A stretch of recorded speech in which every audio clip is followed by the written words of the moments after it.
लोकसभा निवडणुकीच्या पार्श्वभूमीवर गंभीर गुन्हे दाखल असलेल्या सराईत गुन्हेगारावर ज्यांचे वर्तन सुधारले नाही अशांवर पोलिसांकडून तडीपार व स्थानबद्धतेची कारवाई केली जात आहे। मागील काही दिवसात तब्बल शहर पोलिसांनी 12 तर ग्रामीण पोलिसांनी 61 जणांवर तडीपारीची कारवाई केली आहे। आता शहर पोलिसांच्या रडारवर जवळपास 65 तर ग्रामीण पोलिसांच्या यादीवर 85 जण आहेत। सोलापूर शहरात 7 तर ग्रामीण मध्ये 25 पोलीस ठाणे आहेत। त्या अंतर्गत दरवर्षी 12 ते 14 हजारांपर्यंत गुन्हे दाखल होतात।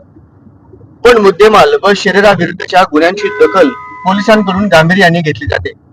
चोरी, घरफोडी, जबरी चोरी, खुनाचा प्रयत्न, बेकायदेशीर जमाव जमवून दहशत पसरवणे, धमकी दमदाटी करून खंडणी मागणे, घातक शस्त्र जवळ बाळगून धमकावणे अशा सराईत गुन्हेगारांवर पोलिसांची नजर असते।